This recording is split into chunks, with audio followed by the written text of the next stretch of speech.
সন্দেশখালীর viral video কাণ্ডের মাঝে এবার জাতীয় নির্বাচন কমিশনের এক নির্দেশেই খেলা পুরো ঘুরে গেল 180 ডিগ্রি। মমতা বন্দ্যোপাধ্যায় এবং অভিষেক বন্দ্যোপাধ্যায় কার্যত হাল ছেড়ে দিলেন। তৃতীয় দফার ভোটের আগের মালদার হাবিবপুরের আইসি দেবব্রত চক্রবর্তীকে 24 ঘন্টার মধ্যে সরিয়ে দেওয়ার নির্দেশ দিল জাতীয় নির্বাচন কমিশন। তাকে মালদা পুলিশের সদর দপ্তরে বদলি করার নির্দেশ দেওয়া হলো। ভোটের কোনো কাজের সঙ্গে তিনি যুক্ত থাকতে পারবেন না বলে জানিয়ে দিল জাতীয় নির্বাচন কমিশনের বিজ্ঞপ্তিতে। তার বদলে ওই দায়িত্বে কে থাকবেন তা আজ রবিবার বিকেল 3টের মধ্যে জাতীয় নির্বাচন কমিশনারের কাছে পাঠানোর নির্দেশ দেওয়া হলো। সম্প্রতি হাবিবপুরের আইসি দেবব্রত চক্রবর্তীর একটি অডিও ভাইরাল হয়।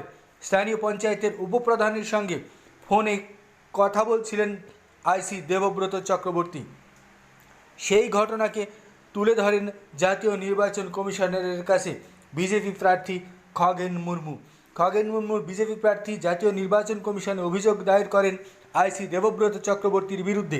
বিজেপি প্রার্থীর অভিযোগ, হবিবপুরের ওই আইসি মালদা উত্তরের তৃণমূল প্রার্থী অবসরপ্রাপ্ত পুলিশ আধিকারিক প্রসূন বন্দ্যোপাধ্যায়ের হয়ে কাজ করছেন, তাই তাকে নিরপেক্ষতার স্বার্থে সরানো হোক। বিজেপির সেই অভিযোগের ভিত্তিতেই রবিবার পদক্ষেপ গ্রহণ করল নির্বাচন কমিশন।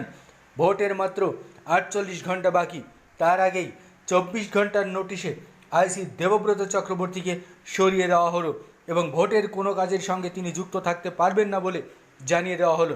অন্যদিকে মুর্শিদাবাদের রানীনগরের আইসি রবীন্দ্রনাথ সরকারকেও পদ থেকে সরানোর নির্দেশ দিল জাতীয় নির্বাচন কমিশন।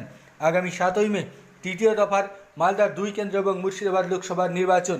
তার আগেই শাসক দলের জন্য বড়সড় ধাক্কা।